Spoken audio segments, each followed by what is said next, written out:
When we talk about public value in the arts and humanities, and we predominantly talk about social and cultural value, but in recent decades the focus has been much more on the instrumental side, certainly from the policy perspective, and we've been asked to link it very much with policy indicators such as education, health, crime, and of course the pound sign, as we were discussing earlier, often quite a narrowly focused interpretation of economic impact. And what came out of that was predominantly the impact study, or case studies, as was discussed yesterday. And they often lacked rigour. They tended to be thoughtful advocacy, dressing itself up as evidence in many cases.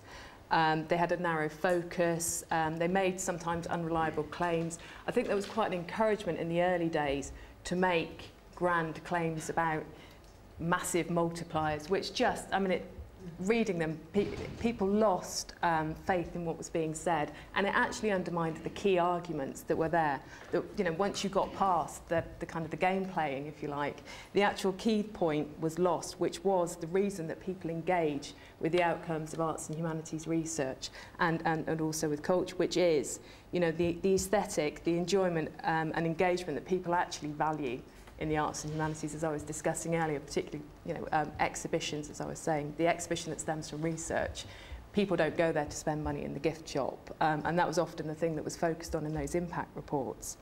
And I think also the counterpoint position was also equally unhelpful with the we can't measure it and we shouldn't try to value it. Neither of those things particularly worked. And I think they were largely a reason why the arts and humanities have been sometimes absent from the policy debates. Because there's no easy measures, and because we have no centralised approach and no consensus in our arguments either. I think that's another important thing. Where we're making our rationales to government, under the RCUK umbrella, there's 7 research councils, and one of the things that we are told is, from the science perspective, it's a much more cohesive voice. Whether beneath the surface there are arguments and conflicts is another matter, but they are very good at making those arguments in a cohesive manner. And I think the key problem with that goes back to what I've just been saying, that there's a lack of belief and engagement in what we're selling. The issues with the measuring and quantifying side of value means we're often selling something we don't believe in. And, you know, to convince others, we have to convince ourselves first. And I think that's been a real issue for us. And I think for part of our problem is the complexity of value in the arts and humanities. A while back we commissioned a series of essays on the public value of the humanities, which became an edited volume by Jonathan Bates. And a quote from him in the introduction says that that it's inappropriate to attempt to quantify value and impact in economic terms, since the very nature of work in the humanities is to address the messy, debatable and unquantifiable, but essentially human dimensions of life, such as history, beauty, imagination, faith, truth, goodness, justice and freedom. And Robert Hampson in the same text says that, you know, beyond the training in transferable skills or the creation of active citizens, which is the kind of things we were having to sell, there's the understanding and enriching of what it means to be human, and that's the value that we're talking about.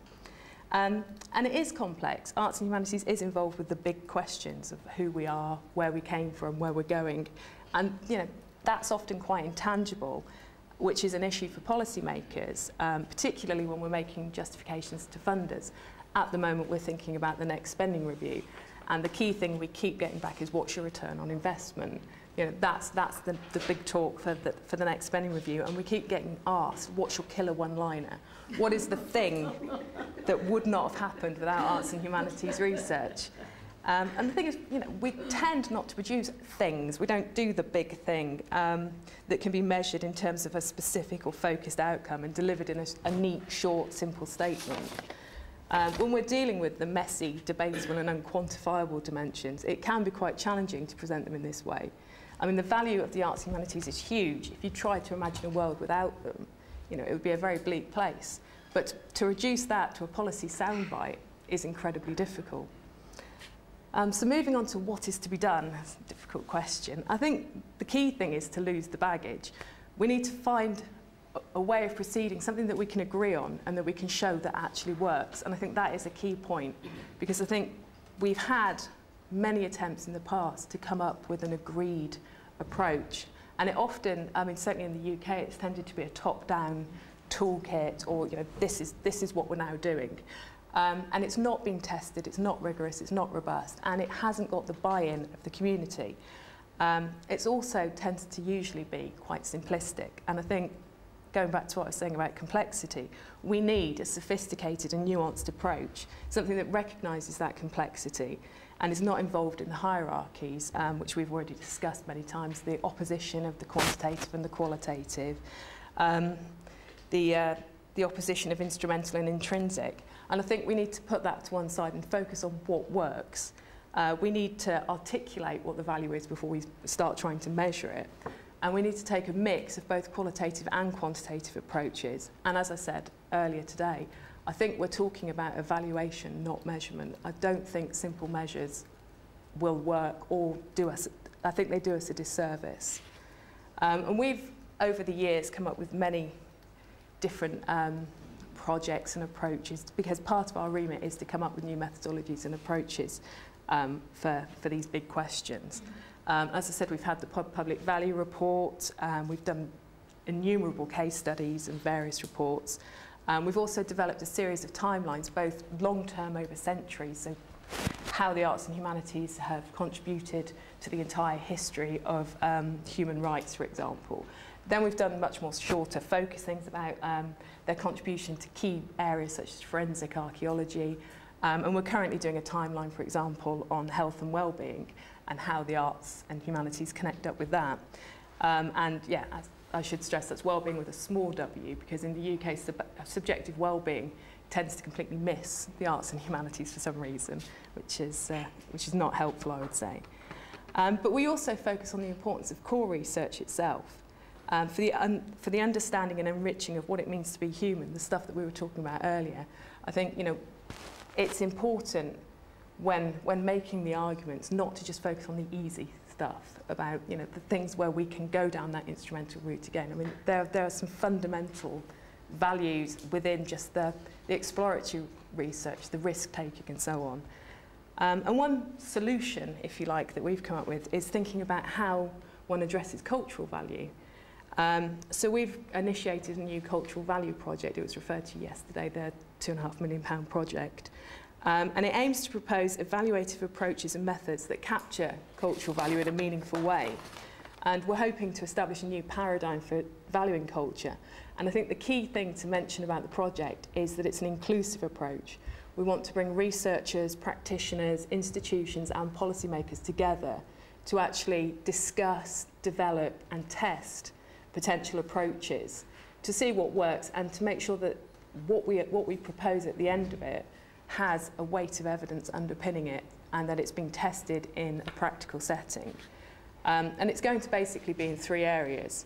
We're going to start with an examination of what we're trying to evaluate. So thinking about what is that unique thing that happens?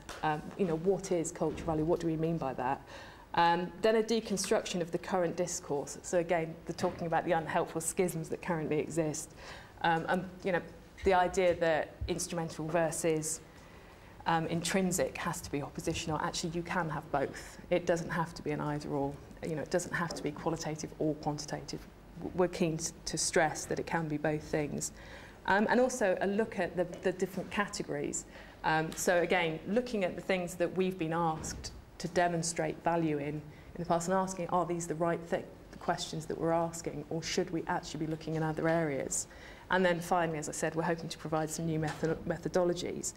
And this will be a completely inclusive approach. We're going to commission some research, we're going to have open calls for research projects, and they will be hugely collaborative. We will be expecting them to be cross-disciplinary, cross-boundaries. We're expecting practitioners, institutions and researchers to work together to actually address some of these really difficult problems and hopefully to go some way to creating a solution for us.